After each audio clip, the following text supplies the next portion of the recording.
صل على رسوله الكريم أما بعد. عن أبي هريرة رضي الله تعالى عنه قال قال رسول الله صلى الله عليه وسلم الصوم جنة ما لم يخرقه. قيل بما يخرقه؟ قال بكذبة أو بغيبة أو كما قال عليه الصلاة والسلام. درود شریف پڑھ لیں.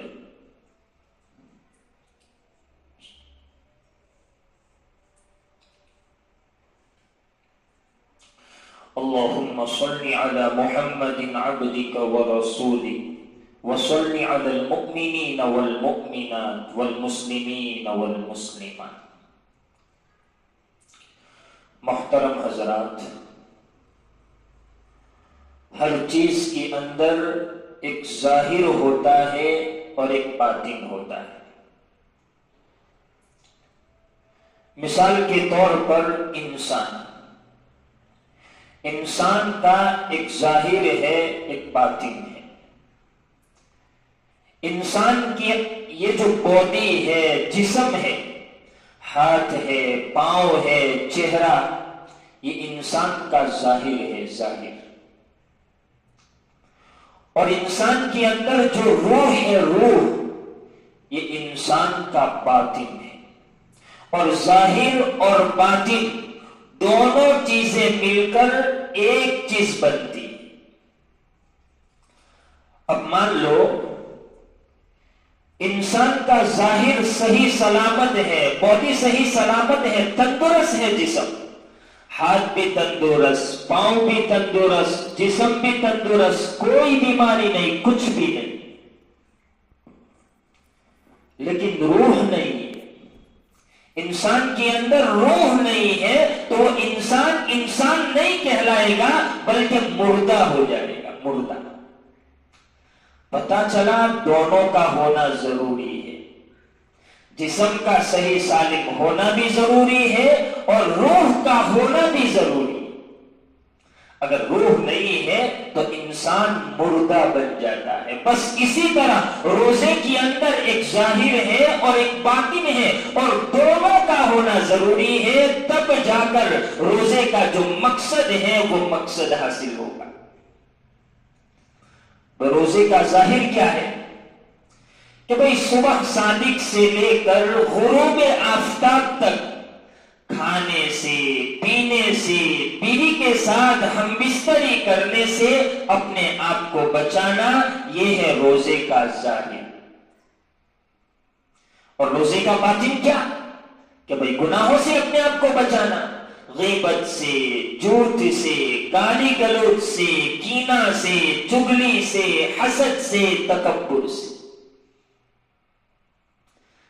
کہ ظاہر اور باطن دونوں سے اپنے آپ کو بچانا ہے، تب جا کے روزے کا مقصد حاصل ہوگا. روزے کا مقصد کیا؟ اللہ نے قرآن میں فرمایا لعلکم تتقون، تاکہ تم متقی بن جاؤ، تم پرہیزگار بن جاؤ، تمہارے دلوں میں اللہ کا خوف آ جائے، تمہارے دلوں میں اللہ کا ڈر آ جائے اور تم اللہ سے ڈرنے والے بن جاؤ. یہ ہے روزے کا مقصد. اب اللہ تبارک و تعالی پورا مہینہ پریکٹس کرواتے.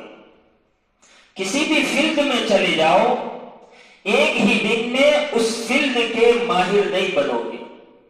کنٹینیو محنت کرنی پڑے گی، پریکٹس کرنی پڑے گی. اللہ تبارک و تعالی بھی 30 دنوں تک ہمارے پاس پریکٹس کرواتے، مشق کرواتے. کیوں؟ کہ ہمارے دلوں میں اللہ کا خوف آ جائے، اللہ کا ڈر آ جائے، ہم متقی بن جائے، پرہیزگار بن جائے. بھائی کیسے؟ مان لو ایک آدمی روزے دار ہے،